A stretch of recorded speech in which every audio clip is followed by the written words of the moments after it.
Have you back. So let's mix it up, everybody, because Zoe Kravitz is opening up about the pressure she feels to have kids with fiance Channing Tatum.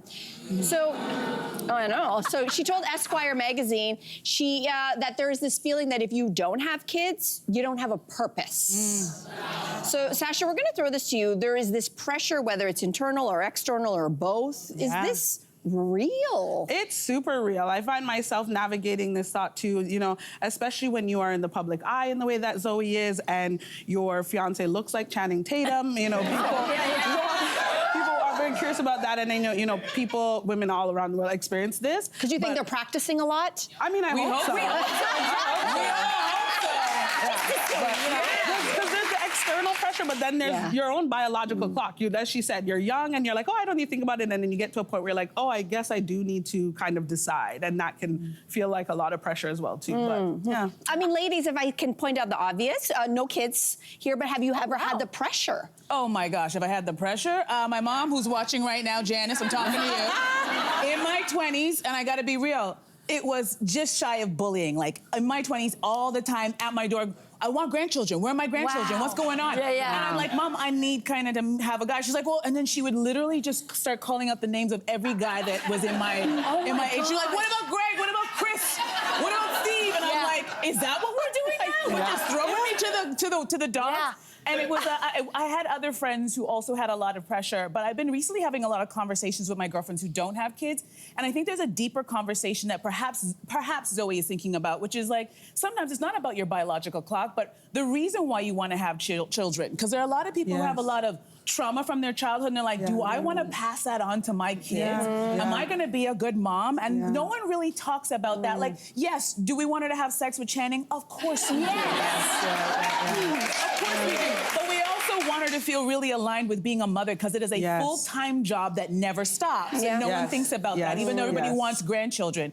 But I got bullied. Mom, she bullied me. Oh, wow. Do you think there's sort of been a shift in the last maybe even 5-10 years where, yes, the external pressure is there? I don't think that's going anywhere.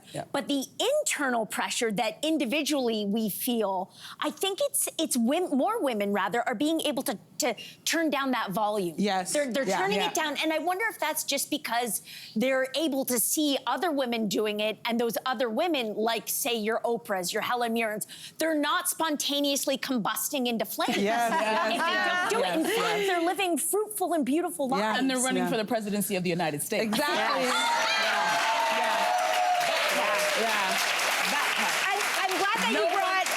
I'm glad that you brought her up, because is it still a stigma? J.D. Vance reminded the world with his childless cat ladies that, yes, there is still a stigma that people feel that you are somehow this mysterious aberration. And we're not going to change their minds, I don't know. And you know what? I don't want to change J.D. Vance's mind. But what I will say, there is something interesting that happens with age. I never wanted children. I never wanted to get married. I met Ryan in my very late 20s, and it was only when he said, you know, I'd like to get married, and I want us to consider a family, that I was like, oh my God, and I never thought of it.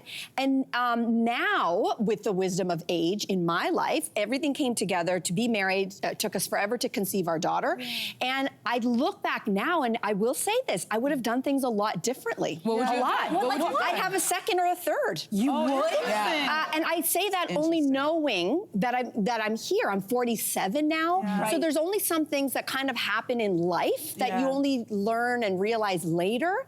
I'm very happy, and you know, everything's great, but what I do say is there's a thing about age. You don't think about kids in your 20s, but then 30s and 40s, you know, so I think this is a very nuanced conversation, and I'm glad we're having it. And it's so interesting that you say that, because that is the number one thing when women who are very sure about not having children, what they're always told is, you'll change your mind, you'll change your mind, which I always found so frustrating, because it's like, when I say any other thing about my life, you believe me, but when I say I don't want kids, then you're questioning that. Why? But funny enough, Eva Mendes said the same thing about Ryan Gosling, and that's kind of what I keep in my mind some too, that she really didn't think she was ready, and then she met him and was like, with you, I want to do it. Well, we would all get pregnant for Ryan Gosling.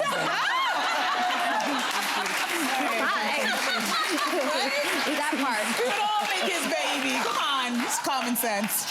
Whatever, Eva. We just turned into sister wives is what just happened. I don't know what happened. Hey there, what did you think? Drop your comments below and join the conversation. And don't forget to like and subscribe so you can find more on everything from food and fashion to pop culture and current events. See you soon.